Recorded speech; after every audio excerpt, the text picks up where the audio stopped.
నమస్తే, welcome to జిల్లా dairy. నేను మురళి. ముందుగా హెడ్లైన్స్ చూద్దాం. షర్మిలకు ఓటేస్తే బీజేపీకి వేసినట్లే అన్న నజీర్ అహ్మద్. ఏపీసీసీ చీఫ్ టికెట్లు అమ్ముకున్నారన్న వైసీపీ నాయకులు.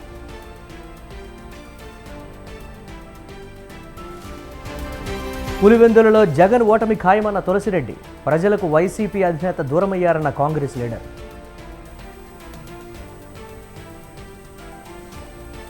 ప్రజాసేవ విషయంలో వెనకడుగు వేయనన్న పొంగులేటి. రైతులకు త్వరలో 5 లక్షల రుణమాఫీ అన్న రఘురామరెడ్డి. షుగర్ ఫ్యాక్టరీ తెరిపిస్తానన్న అరవింద్ ఎక్కడన్న బాజిరెడ్డి.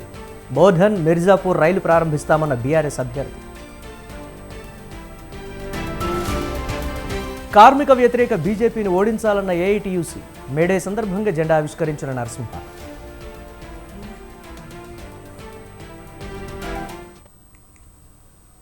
కాంగ్రెస్ పార్టీకి ఓటు వేస్తే బీజేపీకి వేసినట్లే అని వైసీపీ నాయకుడు నజీర్ అహ్మద్ అన్నారు. అలాగే షర్మిలకు ఓటు వేసినా బీజేపీకి వేసినట్లే అని చెప్పారు. షర్మిలకే పూర్తి మద్దతు అని దివంగత వైఎస్ వివేకా సంస్మరణ సభలో ఆదినారాయణ రెడ్డి అనడాన్ని ఆయన తప్పుపట్టారు.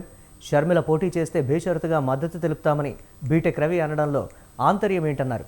బీజేపీ బరిలో ఉన్న చోటల్లా కాంగ్రెస్ పార్టీ బలహీనులను పోటీలో పెట్టిందని ఆరోపించారు. టికెట్లు అమ్ముకోవడమే షర్మిల లక్ష్యమని నజీర్ అహ్మద్ విమర్శించారు. వేస్తే బీజేపీకి ఓటు వేసినట్టే. ఇది ఎందుకు చెప్తున్నాను, ఈ ప్రశ్న ఎందుకు వస్తుంది అనేది ఒక అనుమానం రావచ్చు. దీనికి ఉదాహరణలు చెప్తున్నా. వైఎస్ వివేకానందరెడ్డి గారి వర్ధంతిలో బీజేపీ నాయకుడు ఆదినారాయణ రెడ్డి గారు షర్మిలమ్మ గారు పోటీ చేస్తే మేము బేషరతు మద్దతు ఇస్తామని చెప్పడం జరిగింది. అదే సభలో పులివెందుల నాయకుడు బీటెక్ రవి గారు షర్మిలమ్మ గారు పోటీ చేస్తే మేము మద్దతు ఇస్తామని చెప్పడం జరిగింది. ఈ రెండు విషయాలు అక్కడ పక్కన పెడితే షర్మిలమ్మ గారు బీజేపీ క్యాండిడేట్లు, బీజేపీ అభ్యర్థులు ఎక్కడెక్కడ ఉన్నారో వారందరూ గెలిచేదానికి కాంగ్రెస్ పార్టీ తరఫున నిలబెట్టే అభ్యర్థులను, చాలా బలం లేని నాయకులను అక్కడ ఏర్పాటు. అసెంబ్లీ ఎన్నికల్లో వైఎస్ఆర్ జిల్లా పులివెందుల సెగ్మెంట్లో జగన్ ఓడిపోవడం ఖాయమని ఏపీసీసీ వర్కింగ్ ప్రెసిడెంట్ తులసిరెడ్డి అన్నారు. నియోజకవర్గం ప్రజలకు జగన్ దూరమయ్యారని ఆయన వ్యాఖ్యానించారు. జిల్లాలో డ్రిప్ ఇరిగేషన్ మూలన పడిందని, జగన్ పట్ల రైతుల్లో వ్యతిరేకత బాగా పెరిగిందని తులసిరెడ్డి చెప్పారు. ఇళ్ల నిర్మాణం నత్తనడకన సాగుతోందని, రహదారులు యమలోకానికి మార్గాలుగా మారాయని విమర్శించారు. అసాంఘిక శక్తుల అడ్డాగా పులివెందులు మారిందని దుయ్యబట్టారు. అందుకే జగన్ ఓడిపోవడం, కాంగ్రెస్ గెలవడం తథ్యమని అన్నారు తులసిరెడ్డి. జగన్మోహన్ రెడ్డి ఈ నియోజకవర్గ ప్రజలకు దూరం అయిపోయారు. గత 5 సంవత్సరాలుగా ఈ నియోజకవర్గ ప్రజలు తనకు ఓట్లేసి గెలిపించిన ప్రజలను ఆయన కలుసుకుని పాపన పోలే. అక్కడ అమరావతిలో ఉంటే, తాడేపల్లిలో ఉంటే ఆడ ఎవరికి ఇంటర్వ్యూలు ఉండవు.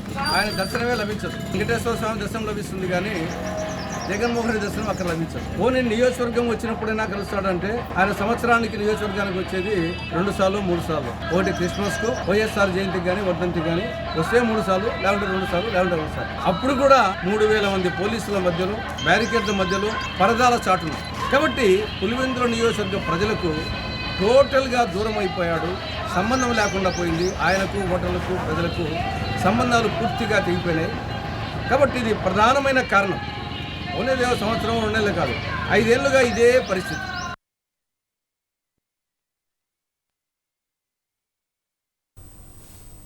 రైతులకు మేలు చేస్తామని అధికారంలోకి వచ్చిన జగన్ రెడ్డి దగా చేశారని జమ్మలమడుగు బీజేపీ ఎమ్మెల్యే అభ్యర్థి ఆదినారాయణ రెడ్డి విమర్శించారు. కడప జిల్లా పెద్దముడియం మండలంలో ఆయన రోడ్ షో నిర్వహించారు. కడప టీడీపీ ఎంపీ అభ్యర్థి భూపేశ్ రెడ్డితో కలిసి ఆదినారాయణ రెడ్డి ప్రచారం చేశారు. ఎవడబ్బ సొమ్మని రైతు పట్టా పాస్ పుస్తకాలపై జగన్ ఫోటో వేయించుకుంటారని దుయ్యబట్టారు. రాష్ట్రంలోని రైతుల పేర్లు వాడుకొని రుణాలు తీసుకుంటున్నారని ఆరోపించారు. వచ్చే ఎన్నికల్లో వైసీపీ ప్రభుత్వానికి ఓటుతో బుద్ధి చెప్పాలని ఆదినారాయణ రెడ్డి కోరారు.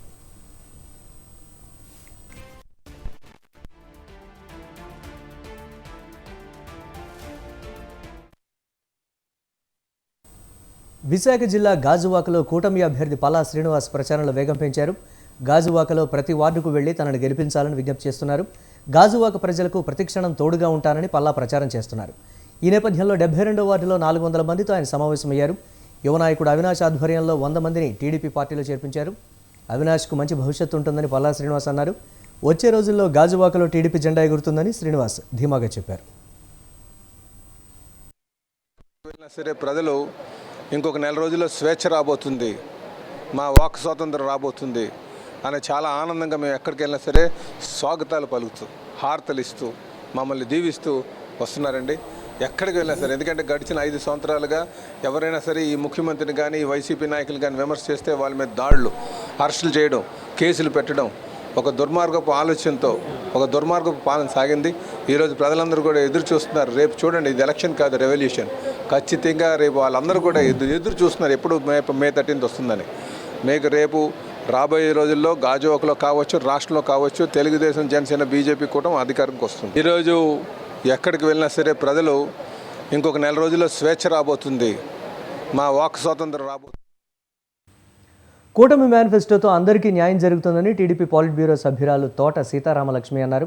పశ్చిమ గోదావరి జిల్లా నర్సాపురంలో మీడియా సమావేశంలో ఆమె మాట్లాడారు.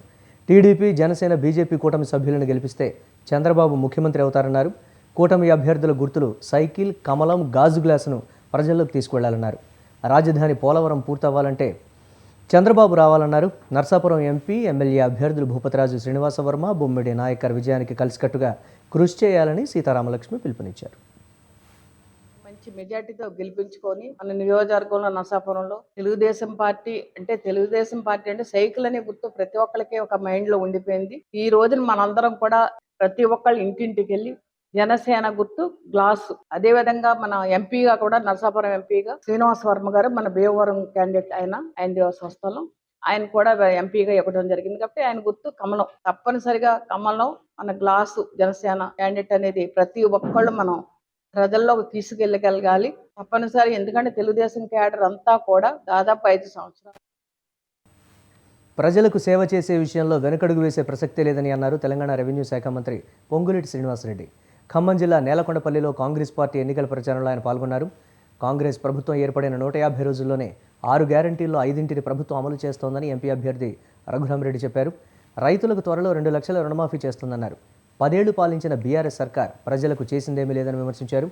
ధనిక తెలంగాణ రాష్ట్రాన్ని కేసీఆర్ లక్షల కోట్ల అప్పుల పాలు చేశారని ఆరోపించారు.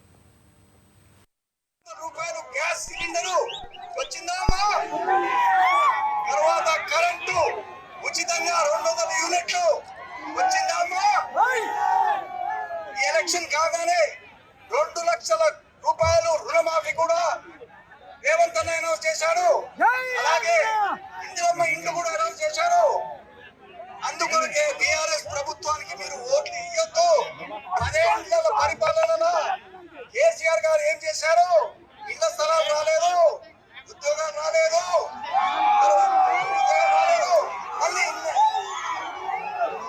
ఇన్నేళ్ల తర్వాత గడిచిన 10 సంవత్సరాలలో కేంద్రంలో బీజేపీ పార్టీ, మొన్నటిదాకా తెలంగాణలో పరిపాలించిన బీఆర్ఎస్ పార్టీ, బీజేపీ పార్టీ ఏ పార్టీ అయితే దానికి తొత్తు పార్టీ బీఆర్ఎస్ పార్టీ.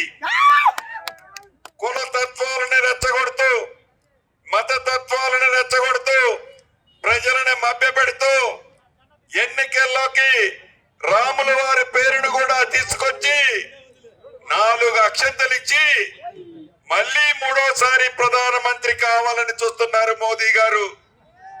మీ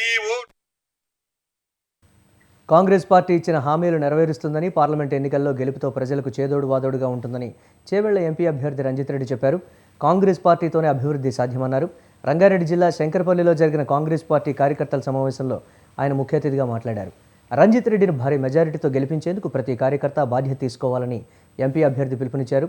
ప్రజా శ్రేయస్సు కోరే కాంగ్రెస్కు అధికారం కట్టబెట్టేందుకు ప్రజలు సిద్ధంగా ఉన్నారన్నారు. రాబోయే రోజుల్లో మన సంక్షేమానికి పెద్దపీట వేసే కాంగ్రెస్ పార్టీతో ఉందామని చెప్పి ఇంత పెద్ద ఎత్తున నాయకులు వచ్చిండ్రు.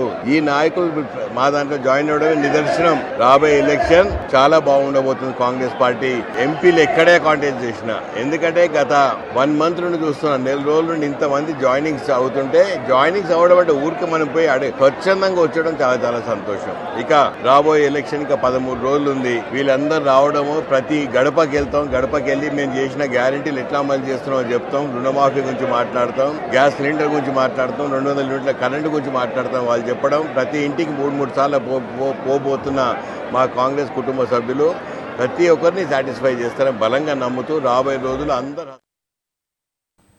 బోధన్ నుంచి మిర్జాపూర్ రైలును పునఃప్రారంభిస్తామని నిజామాబాద్ బీఆర్ఎస్ ఎంపీ అభ్యర్థి బాజిరెడ్డి గోవర్ధన్ చెప్పారు. విజయం సాధించగానే షుగర్ ఫ్యాక్టరీని తెరిపిస్తానని ఓటర్లకు ఆయన హామీ ఇచ్చారు. బోధన్లో బీఆర్ఎస్ ముఖ్య కార్యకర్తల పార్లమెంటు సన్నాహక సమావేశంలో బాజిరెడ్డి మాట్లాడారు. గల్ఫ్ సంక్షేమం కోసం బోర్డు ఏర్పాటుకు కృషి చేస్తానని ఆయన అన్నారు. బోధన్ ప్రాంతానికి సుదర్శన్ రెడ్డి చేసింది శూన్యమని బాజిరెడ్డి విమర్శించారు. సొంత డబ్బులతో షుగర్ ఫ్యాక్టరీని తెరిపిస్తానన్న ఎంపీ అరవింద్ ఎక్కడా అని గోవర్ధన్ ప్రశ్నించారు.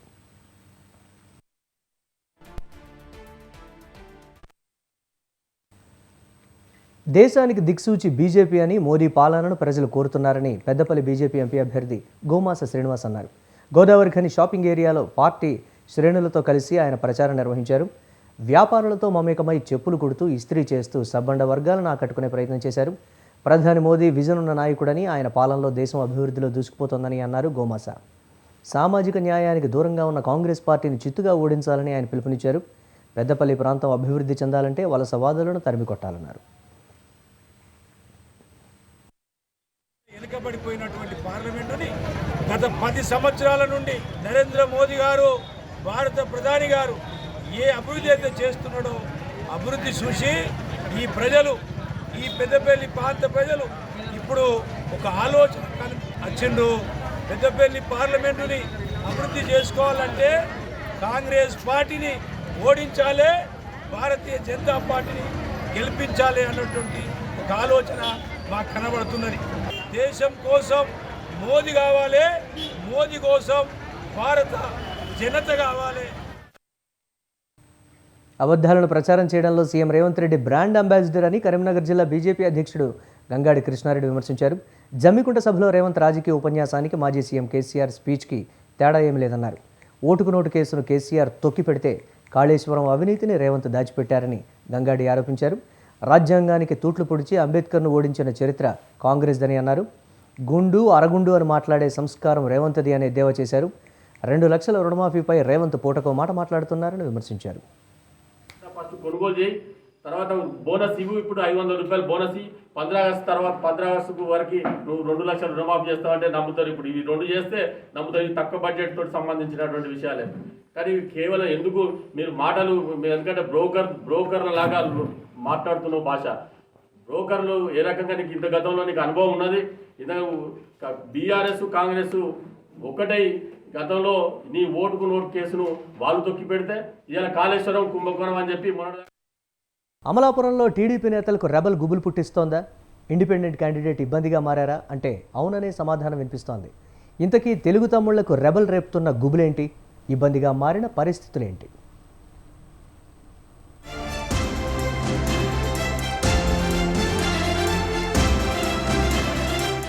అంబేద్కర్ కోనసీమ జిల్లా ప్రధాన కేంద్రమైన అమలాపురంలో టీడీపీ వర్సెస్ రెబల్ రాజకీయం రంజుగా సాగుతోంది. తెలుగుదేశం నుంచి టికెట్ ఆశించి భంగపడ్డ శ్యామ్ కుమార్ స్వతంత్ర అభ్యర్థిగా ఎన్నికల బరిలో కాలు దువ్వుతున్నారు. ఎవరెంత బుజ్జగించినా డోంట్ కేర్ అంటూ తన సత్తా ఏంటో నిరూపించుకునేందుకు ఇన్నాళ్లు తాను మోసిన జెండాకే సవాల్ విసురుతున్నారు. దీంతో కూటమి అభ్యర్థిగా పోటీ చేస్తున్న ఆనందరావు గుండెల్లో గుబులు పుడుతోంది. ఆయనకే కాదు, హైకమాండ్ కూడా ఓటమి భయంతో కలవరపడుతోంది.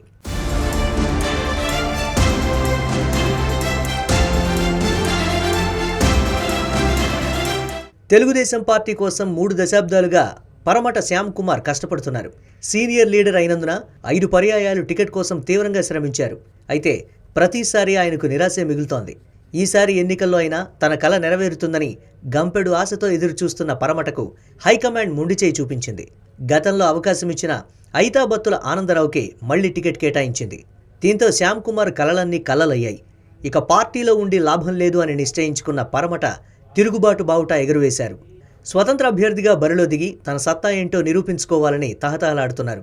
ఈ నిర్ణయమే తెలుగు తమ్ముళ్లను కలవరపెడుతోంది. ముఖ్యంగా కూటమి అభ్యర్థిగా పోటీలో నిలిచిన ఆనందరావు గుండెల్లో గుబులు పుట్టిస్తోంది.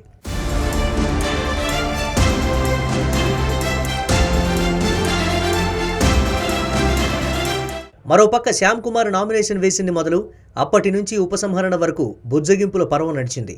తాను బరిలో నుంచి తప్పుకోవాలని ముఖ్య నేతలంతా బుజ్జగించారు. ఎమ్మెల్యే అభ్యర్థి ఆనందరావు, ఎంపీ అభ్యర్థి హరీష్ ఆయన ఇంటికి వెళ్లి బ్రతిమిలాడారు. అధిష్టానం దూతగా సాన సతీష్ కూడా రంగంలోకి దిగారు. పార్టీ కోసం ఎన్ని డబ్బులు ఖర్చు చేశారో అంతా తిరిగి ఇప్పిస్తామని, అధికారంలోకి వచ్చిన తర్వాత మంచి పదవి ఇస్తామని ఆశ చూపినా శ్యామ్ కుమార్ మాత్రం తలొగ్గలేదు. ప్రచార పర్వంలో తగ్గేదేలే అంటూ దూసుకుపోతున్నారు. ఇక ఎన్నికల బరిలో దిగిన శ్యామ్ కుమార్కు ఈసీ ఈల గుర్తు కేటాయించింది.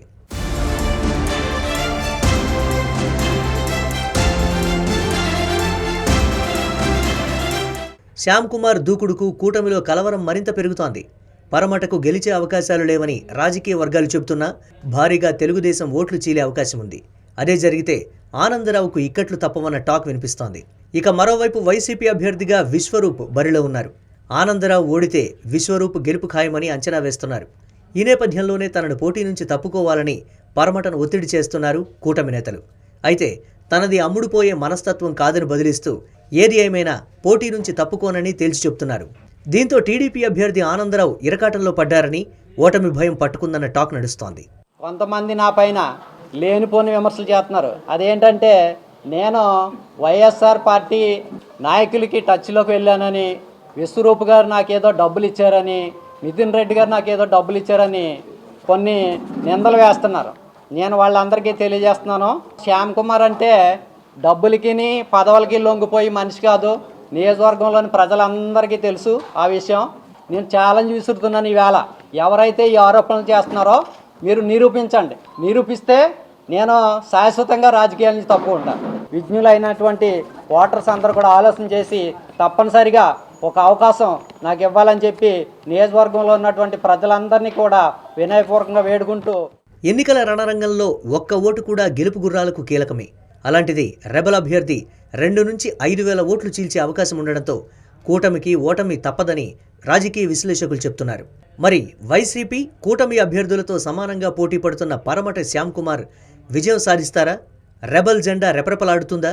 ఓట్ల చీలికతో ఆనందరావుకు చేదు అనుభవం ఎదురుకానుందా?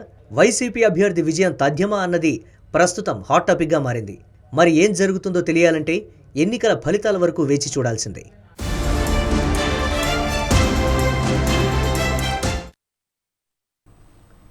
కార్మికులకు వ్యతిరేకంగా 4 లేబర్ కోడ్లు తెచ్చిన బీజేపీని ఓడించి రాజ్యాంగాన్ని కాపాడాలని ఏఐటీయూసీ రాష్ట్ర ఉప ప్రధాన కార్యదర్శి నరసింహ అన్నారు. మేడే సందర్భంగా అంబేద్కర్ కూరల మార్కెట్ యార్డులో బీఆర్ఎస్ నేతలు తలసాని శంకర్ యాదవ్, ఏఐటీయూసీ నేత నరసింహ జెండా ఆవిష్కరించారు. మేడే వేడుకలకు కంటోన్మెంట్ కాంగ్రెస్ ఎమ్మెల్యే అభ్యర్థి శ్రీ గణేష్, కాంగ్రెస్ సీనియర్ నాయకులు డిబి దేవేంద్ర హాజరయ్యారు. అందరికీ పీఎఫ్, ఈఎస్ఐ, గ్రాట్యుయిటీ చట్టాలు అమలు చేయాలని నరసింహ డిమాండ్ చేశారు. 8 గంటలే పనిచేసే విధానం తీసుకొచ్చిన రోజు ఈ రోజు. ప్రపంచమంతా కార్మికులు సంతోషించే రోజు, కార్మికులనే రోజు ఉంది. మాకు కూడా మంచి రోజు వచ్చిందని వాళ్ళు సంతోషంగా ఉన్నారు. ఇదే మాదిరిగా వాళ్ళు ఎప్పుడు సంతోషంగా ఉండాలని కోరుకుంటున్నాను. ఇప్పుడే చాలా మందితో మాట్లాడితే వాళ్ళ బాధలు చెప్తున్నారు. కంటోన్మెంట్ బోర్డుని జిహెచ్ఎంసీలో బెర్త్ చేయాలి, మాకు కూడా చాలా లాభాలు ఉంటాయని చెప్తున్నారు. మన గౌరవ ముఖ్యమంత్రి వారు ఒక 4 రోజుల కిందట అన్నానగర్ చౌరస్తాకు వచ్చినప్పుడు మీ అందరిని ఉద్దేశించి కంటోన్మెంట్ బోర్డుని జిహెచ్ఎంసీలో బెర్త్ చేసి ఇక్కడ ఉన్న స్థానికుల కార్మిక వర్గం పోరాడి సాధించుకున్నటువంటి హక్కులన్నింటినీ కూడా ప్రస్తుతం ఉన్నటువంటి బీజేపీ ప్రభుత్వం గత 10 సంవత్సరాల కాలంగా అనేక 44 కార్మిక చట్టాలను మార్చి 4 కోడ్లుగా మార్చింది. దానికి కారణం ఏంది? రైతుల చట్టాలను మార్చి కోడ్లుగా తీసుకొస్తా ఉంది. రైతులు కూడా వద్దని చెప్పి పోరాటం చేస్తా ఉన్నారు. కార్మికులు కూడా ఆ చట్టాలను మార్చొద్దు, ఎందుకంటే 120-130 సంవత్సరాలుగా పోరాడి అనేక హక్కులను సాధించుకున్నటువంటి చట్టాలను మారుస్తున్నటువంటి బీజేపీ ప్రభుత్వాన్ని అది మారిస్తే మాకు అన్యాయం జరుగుతుందని చెప్తే బీజేపీ ప్రభుత్వం ఈ 10 గంటలు ఉండడం ద్వారా 8 గంటల పని విధానాన్ని 12 గంటల వరకు చేయొచ్చు, పీఎఫ్ తమ ఇష్టానుసారం ఇష్టం ఉంటే కట్టొచ్చు లేకపోతే లేదు అనే పద్ధతుల్లో చట్టాలను మార్చి కార్మికులకు అన్యాయం చేసి కార్మికుల రక్తాన్ని, కార్మిక శ్రమనంతా యాజమాన్యానికి, బడా పారిశ్రామికవేత్తలకు దోచిపెట్టే ప్రయత్నం జరుగుతూ ఉంది. దాన్ని ఏఐటీసీ తీవ్రంగా వ్యతిరేకిస్తోంది. కార్మిక వర్గం ప్రపంచ కార్మిక దినోత్సవాన్ని పురస్కరించుకుని జమ్మికుంటలో రైస్ మిల్ ఆపరేటర్ల యూనియన్ ఆధ్వర్యంలో జెండా ఆవిష్కరించారు. యూనియన్ అధ్యక్షులు బైరం సమ్మయ్య జెండాను ఆవిష్కరించారు. కేంద్ర రాష్ట్ర ప్రభుత్వాలు సంఘటిత, అసంఘటిత రంగ కార్మికులకు కనీస వేతనాలు ఇవ్వడం లేదని సిఐటియు జిల్లా సహాయ కార్యదర్శి కొప్పుల శంకర్ ఆరోపించారు. వచ్చే పార్లమెంట్ ఎన్నికల్లో కేంద్రంలోని బీజేపీ ప్రభుత్వానికి ఓటు ద్వారా బుద్ధి చెప్పాలని కార్మికులకు శంకర్ పిలుపునిచ్చారు.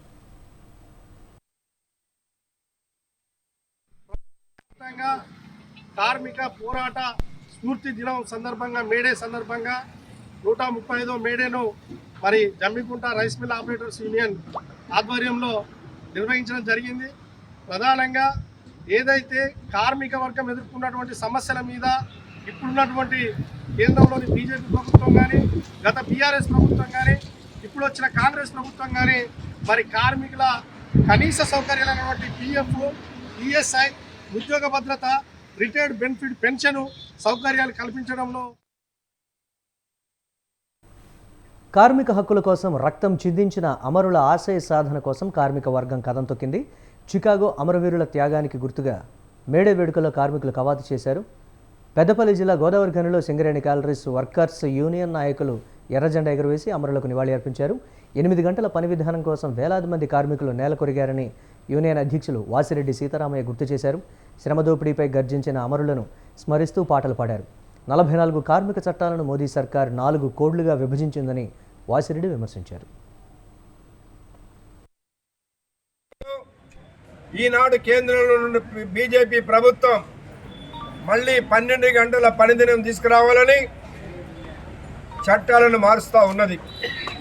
భారత కార్మిక వర్గం మేడే స్ఫూర్తిగా భారతదేశంలో 44 కార్మిక చట్టాలను సాధించుకుంటే ఇవాళ 29 కార్మిక చట్టాలను రద్దు చేసి 4 కోడులు తీసుకొచ్చి కార్మికులకి హక్కులు లేనటువంటి పరిస్థితి తీసుకొస్తూ ఉన్నారు.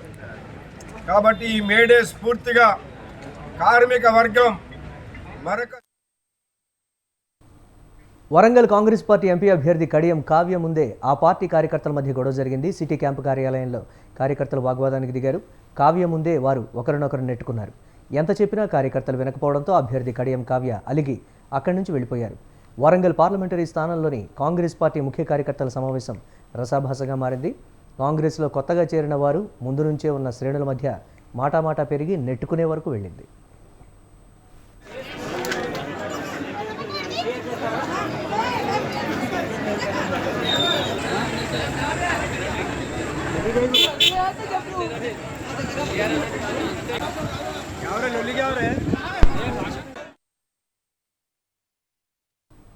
ప్రపంచ కార్మిక దినోత్సవం మేడే సందర్భంగా మలక్పేట జాతీయ భవన నిర్మాణ సేవా సంఘం అధ్యక్షులు దేవరపల్లి శ్రీనివాస్ రాజు ఆధ్వర్యంలో వేడుకలు జరిగాయి.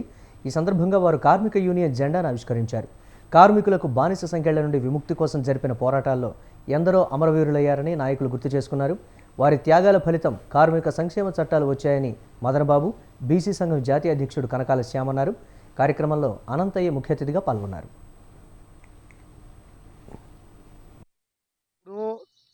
1884లోనే శ్రమ దోపిడీ గురించి ఎక్కడనో చికాగోలో పుట్టి బిడ్డ మేము 24 గంటలు మీ గురించి శ్రమించాలా అని చెప్పేసానని మాకు ఖచ్చితంగా రెస్ట్ కావాలి, మాకు కూడా పని గంటలు కేటాయించాలి అని చెప్పేసి అని ఆనాడే ప్రపంచ దేశాలు అక్కడ పుట్టి ఈరోజు అంచెలంచెలుగా అందరికీ కూడా పని గంటలు 8 గంటలకు చేయాలని చెప్పేసి అని కల్పించినటువంటి రోజు ఈ మేడే నాడు. ఉస్మానియా యూనివర్సిటీ ఇచ్చిన సెలవుల సర్క్యులర్తో 2 రోజులుగా పోటాపోటీగా నిరసనలు వెల్లువెత్తుతున్నాయి. రేవంత్ రెడ్డి గత ఏడాది యూనివర్సిటీ ఇచ్చిన సర్క్యులర్ని ఎడిట్ చేసి రాజకీయం చేస్తున్నారని బీఆర్ఎస్పీ విద్యార్థి నేతలు ఆరోపించారు. ఓయూ ఆర్ట్స్ కళాశాల వద్ద నిరసన తెలిపి ఓయూ పోలీస్ స్టేషన్లో సీఎం రేవంత్ రెడ్డిపై విద్యార్థి నేతలు ఫిర్యాదు చేశారు. ప్రభుత్వం స్పందించి యూనివర్సిటీల సమస్యలను పరిష్కరించాలని డిమాండ్ చేశారు. ఆర్డర్స్ ఉన్నాయి, నీకు ఏ రైట్స్ ఉన్నాయి అనేసి ఆ పేద విద్యార్థులను ఇబ్బంది పెడుతున్నావు అనేసి ఆయన మీద యాక్షన్ తీసుకోకుండా చీఫ్ వార్డెన్ను బలి చేస్తా ఈరోజు అసలు దొంగలను పక్కకు నెట్టేసి వీళ్ళు రాజకీయ పబ్బం గడుపుతున్నారే తప్ప దీంట్లో భాగంగా ఉస్మానియా యూనివర్సిటీలో పెద్ద ఎత్తున ఆ లేడీస్ హాస్టల్ ముందు కూడా నీళ్లు లేక కరెంటు లేక 2-3 రోజులు అర్ధరాత్రి వరకు కూడా ధర్నాలు చేస్తే ఆ వీడియోలు కనిపించలేదు. కానీ కేసీఆర్ ఒక ట్వీట్ చేస్తే ఆ ట్వీట్కి స్పందించి ఉప ముఖ్యమంత్రి దీని మీద రివ్యూ తీసుకుంటాడు. ఆ ట్వీట్కి సంబంధించి అది ఫేక్ అనేసి ఈ రేవంత్ రెడ్డి ఈ సీఎం దాని మీద అది ఒక ఫేక్ సర్క్యులేషన్ చేస్తారు.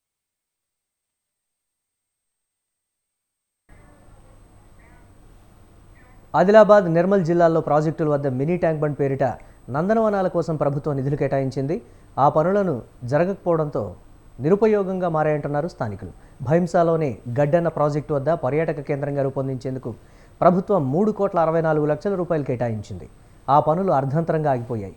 నిర్మల్లో మినీ ట్యాంక్ బండ్ నందనవనం ఏర్పాటుకు కోట్ల రూపాయలు వెచ్చించినా పనులు పూర్తి కాలేదు. గుత్తేదారులు పని మొదలుపెట్టి మధ్యలో వదిలేయడంతో కోట్ల రూపాయల నిధులు వృధా అయ్యాయని అంటున్నారు. భూపాలపల్లి జిల్లా మహాముత్తారం మండలం రెడ్డిపల్లిలో గుడుంబ స్థావరాలపై పోలీసులు దాడులు చేశారు. అటవీ ప్రాంతంలో రెడ్డిపల్లికి చెందిన పలు కుటుంబ సభ్యులు గుడుంబ తయారీ కేంద్రాలు ఏర్పాటు చేసినట్లు పోలీసులకు సమాచారం అందింది. దీంతో మహాముత్తారం ఎస్ఐ, సిఆర్పీఎఫ్ సిబ్బంది తనిఖీలు చేశారు. సుమారు 9 చోట్ల గుడుంబ తయారీ కేంద్రాలను గుర్తించి 6,600 లీటర్ల బెల్లం ఊటను ధ్వంసం చేశారు. దాదాపు 220 లీటర్ల గుడుంబాను స్వాధీనం చేసుకుని ముగ్గురుపై కేసులు నమోదు చేసినట్లు ఎస్ఐ మహేందర్ తెలిపారు.